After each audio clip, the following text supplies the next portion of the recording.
दोस्तों सोचो अगर आप वक्त को रोक सको, सिर्फ एक बटन दबाते ही सब फ्रीज हो जाए। हमारी आज की स्टोरी एक ऐसे लड़के की है जो हार्ट ब्रेक, इंसोम्निया और बोरिंग नाइट शिफ्ट के बीच एक क्रेजी पावर इमेजिन करता है, टाइम को फ्रीज करने की। लेकिन क्या यह पावर उसकी जिंदगी सुधारेगी या और बिगाड़ेगी? चलिए देखते हैं। फिल्म की शुरुआत होती है बेन से, जो पिछले 2 साल से अपनी पहली सीरियस गर्लफ्रेंड सूजी के साथ था। अब बेन एक पेनफुल ब्रेकअप से गुजर रहा है। सूजी उस पर चिल्ला रही होती है, लेकिन बेन चुपचाप खड़ा रहता है। इसलिए गुस्से में आकर सूजी उस पर चीजें फेंकना तक शुरू कर देती है। बेन को अपने कॉलेज के लास्ट ईयर पर ध्यान देना चाहिए, लेकिन उसका दिमाग सिर्फ ब्रेकअप में अटका हुआ है। उसे समझ ही नहीं आ रहा कि सूजी ने उसे छोड़ा क्यों। ऊपर से लंच के टाइम उससे सूजी को एक नए लड़के के साथ फ्लर्ट करते देखना पड़ता है, जिसे देखकर उसे शक होता है कि शायद सूजी पहले से उसे धोखा दे रही थी। बेन का बेस्ट फ्रेंड शॉन कहता है कि बेन को एक रिबाउंड चाहिए, तब जाके दर्द कम होगा। लेकिन बेन को शॉन की बात पर भरोसा नहीं होता, क्योंकि शॉन खुद हमेशा लड़कियों के मैटर में बैड लक का शिकार होता है। आर्ट क्लास में बेन मॉडल को ड्रॉ करने के बजाय एक खूबसूरत क्लासमेट का स्केच बनाना शुरू कर देता है और टीचर उसे डांट देता है। स्टूडेंट अकोमोडेशन में रहने की वजह से बेन 120 स्टूडेंट्स के बीच रहता है, जहाँ रोज रात वो दूसरों की क्रेजी एक्टिविटीज की आवाजें सुनता है और उसे और भी नींद नहीं आती। आज रात भी वो सोती नहीं, तो वो सूजी को फोन कर देता है और रात में ही उसे उठा देता है।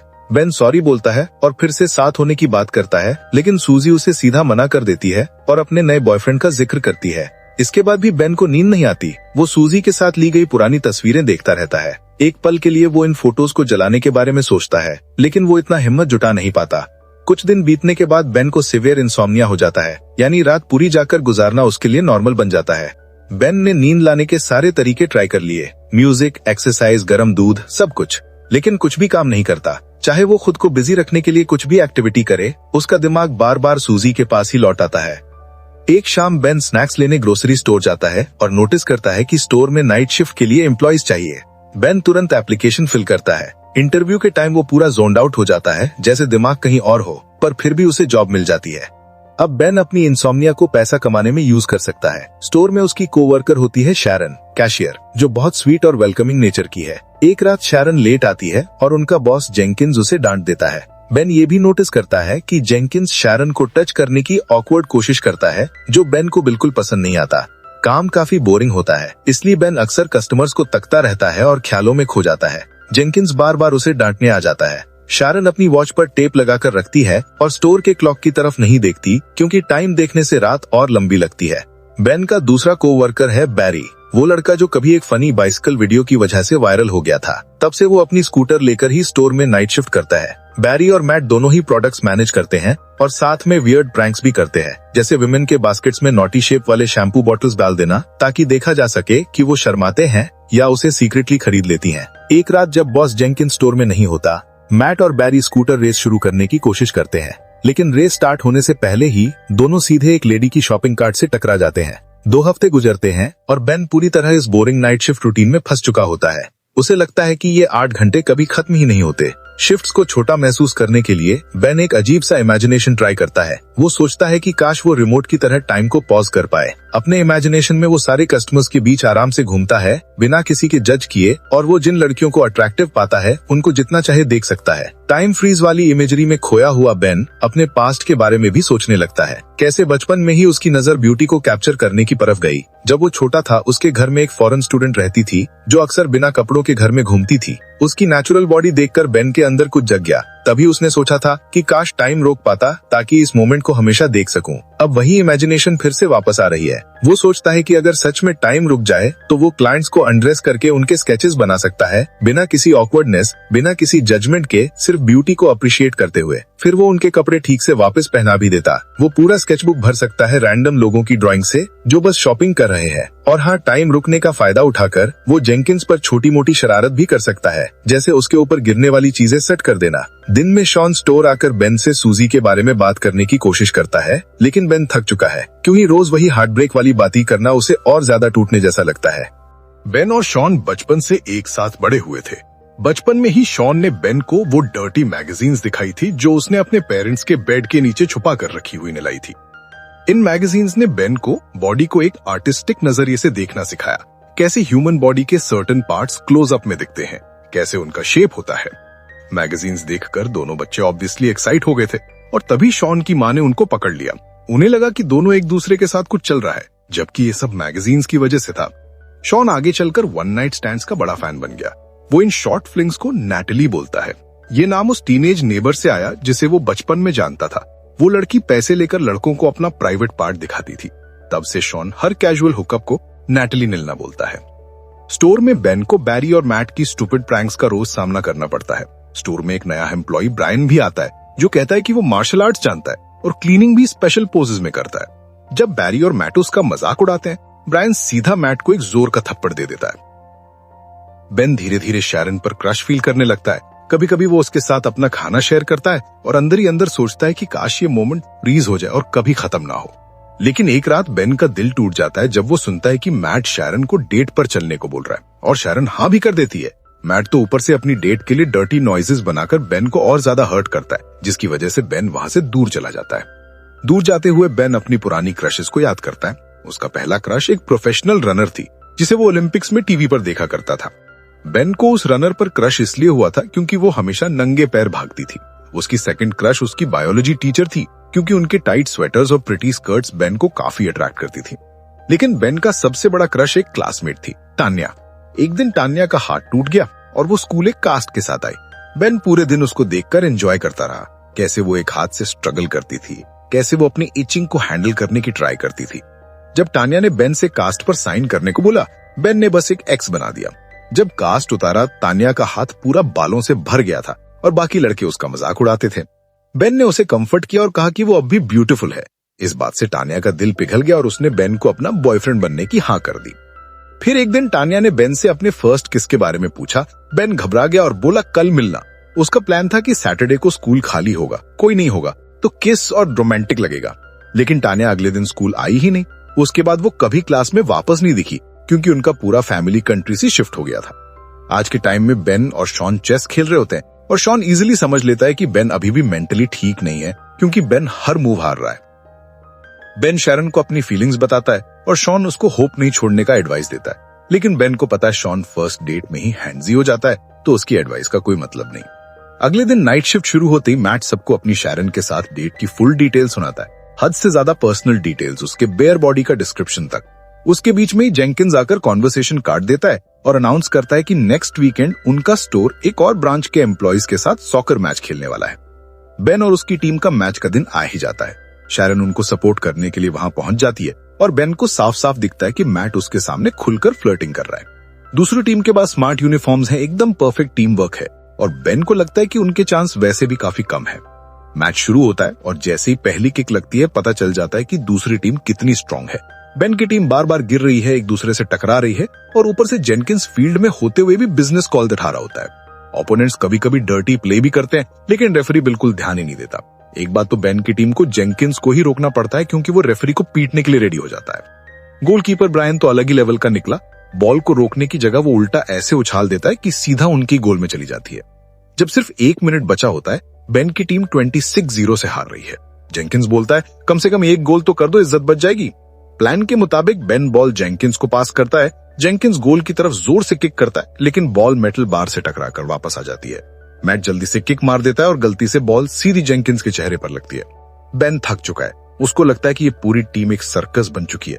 वो सपने में सोचता है कि अगर वो यही मोमेंट फ्रीज कर पाए, मैच छोड़ के बाहर निकल जाए, शैरन को 1 सेकंड के लिए देखे और फिर जाके ड्रिंक ले ले, पर उसकी इमेजिनेशन में भी सब कुछ गलत ही हो जाता है। एक अजीब सी आवाज होती है, कोई आदमी भागता हुआ निकलता है और बेन रियलाइज करता है कि उसकी फैंटेसीज भी परफेक्ट नहीं होती। रियलिटी में वापस आती, जेनकिंस की नाक से खून बह रहा होता है। डॉक्टर की जरूरत होती है। मैट तुरंत गाड़ी निकालता है बॉस को हॉस्पिटल ले जाने के लिए और जाने से पहले बेन से बोलता है कि वो शैरन को घर छोड़ दे। शैरन को घर छोड़ने के लिए जाते जाते बेन और शैरन एक कैफे पर रुक जाते हैं। वहाँ बेन कैजुअली पूछता है कि शैरन का मैट के साथ क्या सीन चल रहा है। शैरन ये सुनकर हैरान हो जाती है और बताती है कि वो मैट के साथ सिर्फ फ्रेंड्स की तरह मूवी देखने गई थी। उसने मैट की कोई बात सीरियसली नहीं ली। मैट के बकवास झूठ सुनकर वो शॉक हो जाती है और साफ बोल देती है कि वो अभी सिंगल है, क्योंकि उसका पिछला बॉयफ्रेंड यूएसए शिफ्ट हो गया था। इसके बदले में बेन उससे सूजी के बारे में बताता है। दोनों अपनी लाइफ चॉइसेस, कॉलेज के एक्सपीरियंसेस और फ्यूचर के ड्रीम्स के बारे में बात करते हैं। शैरन को लगता है कि पेंटर्स बहुत रोमांटिक होते हैं, क्योंकि उनके पास हर चीज में खूबसूरती देखने की एक अलग ही नजर होती है। जब बेन शैरन को घर छोड़ने जाता है, दोनों के बीच थोड़ा ऑकवर्ड सा साइलेंस हो जाता है। किस करने की कोशिश होती है पर वो मोमेंट फेल हो जाता है और वो एक हल्की सी चीक किस पर ही रुक जाते हैं। अगली रात जेनकिंस काफी पैथेटिक कंडीशन में काम पर आता है। गले में सर्वाइकल कॉलर, चेहरे पर बैंडेजेस, फिर भी वो एटीट्यूड से बोलता है कि उसे कोई पेन महसूस नहीं हो रहा। साथ ही अनाउंस करता है कि वो एक बर्थडे पार्टी रख रहा है। शैरन बेन से कहती है कि वो उसके साथ पार्टी में डेट बनकर चले। बेन खुशी से हाँ कर देता है। प्राइवेट में जेनकिंस लड़कों को बुलाता है और बोलता है कि उसके बर्थडे में एक डर्टी डांसर होनी चाहिए। बेन को ये काम मिलता है। अगली दोपहर बेन शॉन को हेल्प के लिए बुलाते हैं। शॉन मना नहीं करता, बस कंडीशन रखता है कि वो पार्टी में फ्री एंट्री चाहता है। दोनों एक बार में जाते हैं और बियर पीते पीते डांसर को देखते हैं। डांसर थोड़ी डल होती है पर शॉन उसके साथ डील फिक्स करने की कोशिश करता है। इसी बीच बेन की इमेजिनेशन फिर भटक जाती है। वो शैरन को एक एक्सोटिक डांसर जैसे पोज में इमेजिन करने लगता है। दिन हो या हफ्ते, बेन की नींद फिर भी पूरी नहीं होती। अब वो सूजी के बारे में इतना नहीं सोचता, फिर भी उसका माइंड चैन नहीं लेता। अपनी नाइट शिफ्ट्स के दौरान बेन अब भी ख्यालों में टाइम स्टॉप करने की पावर इमेजिन करता रहता है। पहले वो रैंडम औरतों को देखता था, लेकिन अब उसके सपनों का सेंटर सिर्फ शैरन ही बन चुकी है। वो सोचता है कि अगर वक्त सच में रुक जाए तो वो शैरन की हजारों पेंटिंग्स बना सकता है, बिना किसी हरी के, बस उसकी खूबसूरती को कैप्चर करते हुए। पार्टी से एक रात पहले शैरन कंफर्म करती है कि वो दोनों साथ जाएंगे और जाते जाते बेन को एक छोटा सा किस दे देती है। ये मोमेंट बेन के सारे हार्ट ब्रेक को तोड़ देता है और बहुत दिनों बाद बेन फाइनली सुकून से सो पाता है। अगले दिन एक गैलरी का फोन आता है जो बताती है कि वो बेन की आर्ट डिस्प्ले करना चाहती है। बेन एक्साइटेड हो जाता है, ये जाने बिना कि ये सब बैरी और मैट की एक और स्टूपिड प्रैंक है। पार्टी के कुछ ही वक्त पहले सब लोग तैयार होने में इतना टाइम लगाते हैं जैसे किसी अवार्ड शो में जा रहे हों। बेन शैरन को पिक करता है और शॉन अपनी लेटेस्ट फ्लिंग के साथ अराइव करता है। बेन के लिए सबसे बड़ा शौक तब होता है जब वो सूजी को वहाँ देखता है। जेनकिंस एक्चुअली सूजी के नया बॉयफ्रेंड का भाई होता है। दोनों ऑकवर्ड सी ग्रीटिंग करते हैं, पर इस बार बेन को सूजी को इग्नोर करने में कोई दर्द महसूस नहीं होता। जब डांसर पार्टी में आती है तो वो जेनकिंस को मस्त परफॉर्मेंस देती है,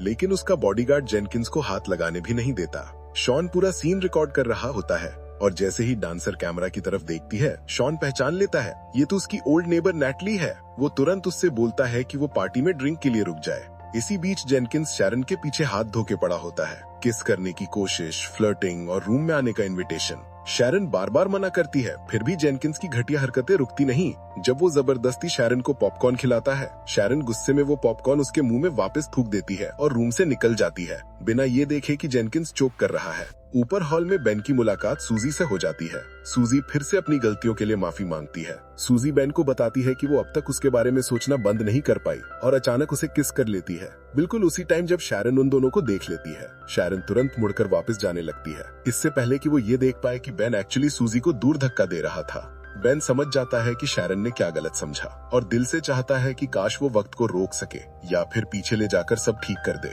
पर कुछ भी कहने या करने से अब बात सुधर नहीं सकती। शैरन पार्टी छोड़कर चली जाती है और पीछे से बैरी एक डब्बे में स्लाइड होता हुआ सीढ़ियों से नीचे गिरता है। पार्टी के बाद बेन सीधा शैरन के अपार्टमेंट पहुंचता है, लेकिन जैसे ही शैरन उसकी आवाज पहचानती है, वो दरवाजा खोलने से मना कर देती है। बेन इंतजार करता है जब तक कोई और बिल्डिंग से बाहर नहीं निकलता, फिर चुपके से अंदर घुसकर सीढ़ियां चढ़ता हुआ शैरन के दरवाजे तक पहुंचता है। वहां शैरन उस पर टूट पड़ती है, बिल्कुल उसी तरह जैसे कभी सूजी ने किया था। बेन फिर एक बार दिल टूटे हुए बेजान सा वापस घर लौट जाता है। अगली रात स्टोर में बैरी कॉलर पहने हुआ आता है, अपने स्टूपिड स्टंट की वजह से इंजर्ड। शैरन ड्यूटी पर ही नहीं आती और बेन को वापस पुरानी दुश्मनी का एहसास होता है, इंसोम्निया का। वेंसडे को बेन गैलरी जाता है और वहाँ पता चलता है कि गैलरी का कॉल एक प्रैंक था, पर जब ओनर बेन की स्केचेस देखता है तो वो सच में इम्प्रेस हो जाता है और बेन को एक प्रॉपर अपॉइंटमेंट देता है। कुछ दिनों बाद शैरन को एक इनविटेशन मिलता है, बेन की अपनी पहली एग्जीबिशन का। इवेंट वाले दिन शॉन एक और लड़की से रिजेक्ट हो जाता है, लेकिन बेन खुश है क्योंकि बहुत सारे लोग उसकी आर्टवर्क को पसंद कर रहे होते हैं। एक न्यूयॉर्क गैलरी ओनर तक उसे कार्ड दे देता है, पर बेन की नजर सिर्फ एक चेहरे को ढूंढ रही होती है, शैरन। जब शैरन एग्जीबिशन में आती है तो वो हैरान रह जाती है, बिकॉज एग्जीबिशन की ज्यादातर पेंटिंग्स शैरन की ही होती है, उसे खूबसूरत, ग्रेसफुल और स्टनिंग तरीके से कैप्चर किया हुआ। शैरन बेन को उसकी सक्सेस के लिए कांग्रेचुलेट करती है और बताती है कि उसे एक ट्रैवल एजेंसी में नई जॉब मिल गई है। बेन उस पार्टी वाले गलतफहमी के इंसिडेंट के लिए माफी मांगता है और शैरन कहती है कि उसकी पेंटिंग्स ही सब कुछ साफ कर देती है। इसी मोमेंट में बेन शैरन को किस करता है और अपने इमेजिनेशन में वक्त को रोक देता है, लेकिन इस बार वो शैरन को फ्रीज नहीं करता, बल्कि उसे अपने साथ बाहर ले जाता है। बाहर स्नोफॉल आधी रुकी हुई होती है और उस मैजिकल नजारे के बीच शैरन और बेन एक खूबसूरत किस शेयर करते हैं। और दोस्तों, इसी के साथ ये कहानी खत्म होती है। अगर आपको ये एक्सप्लेनेशन पसंद आई हो तो कमेंट करके जरूर बताना और वीडियो को लाइक करना, चैनल को सब्सक्राइब करना मत भूलना। मिलते हैं अगले वीडियो में।